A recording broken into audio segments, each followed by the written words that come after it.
За какво ни служи днес паметта на Холокоста, ако вие трябва да напишете есе? Ако аз трябваше да напиша това есе, щеше да ми бъде първо трудно, може би, но служи ни, за да можем да разпознаваме признаците на тоталитаризъм и мракобесие днес, тъй щото да ги предотвратяваме в бъдеще. Да не допуснем да се случи това, което се случи преди 70 години в Европа. И всъщност това е целта на нашия конкурс, да дадем на децата възможност сами да прочетат тази история, да я погледнат с техните очи и да дадат техния отговор. За какво ни служи тази памет днес? И смея да твърдя, че се справят отлично. Защото говорим за различните поколения и те са може би вече четвърто, пето, нямат обременеността на първото и второто поколение изстрадало Холокоста.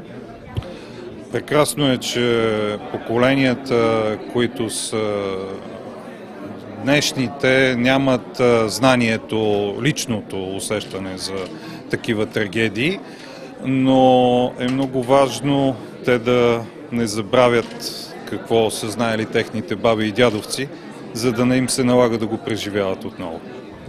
А успяват ли да разпознаят антисемитски, расистски моменти, които все пак се случват и в съвременна България? Знанието за тези неща е относително. Света се мени, начините на проява на тези неща се менят. В момента проявленията на антисемитизма са изключително в сферата на интернет пространство, там където днес хората комуникират.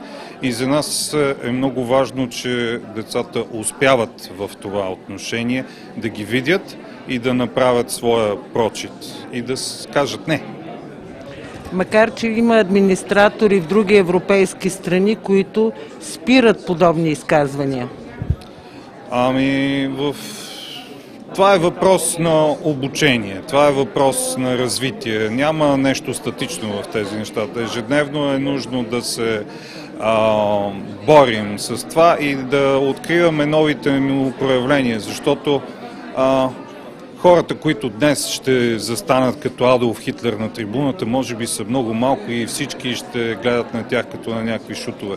Но, за съжаление, тези, които са се развили, са доста повече и те по съвсем различен начин вече комуникират с хората, ползват различни методи за обработка на общественото мнение. Имате ли фаворити сред есетата?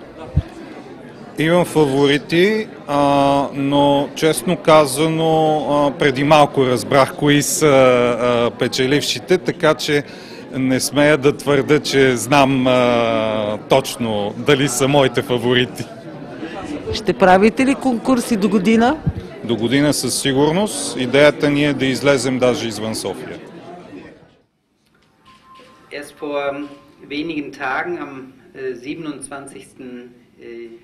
Едва преди няколко дни, на 27 януари, Международният възпоменателен ден на Холокоста, за 67-ми път се отбеляза годишнината от освобождаването на концентрационния лагер Освенцим.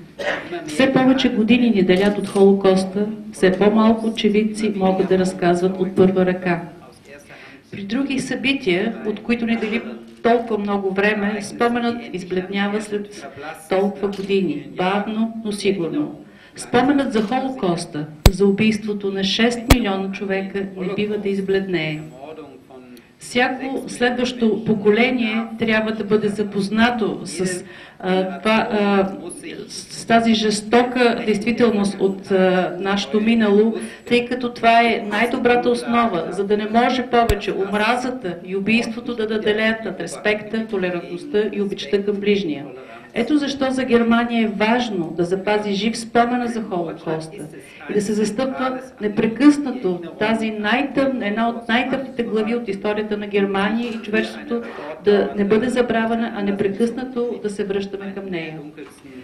Знаем, че за съжаление в този период, по времето на национал-социализма, Министерството на външните работи в Германия е изиграло своята недобра роля, но днешното Федерално Министерство на външните работи поддържа много тесни отношения с еврейски организации, които представляват важни партньори в разговори и проекти за германската външна политика. Мисля, че Бней Брит е успял много добре да допринесе за създаване на подходящата рамка за това. Намирам и за много добра идеята есетата на учениците и техните работи, които са подготвили за това състезание, за този конкурс, да се използват като учебен материал в други училища.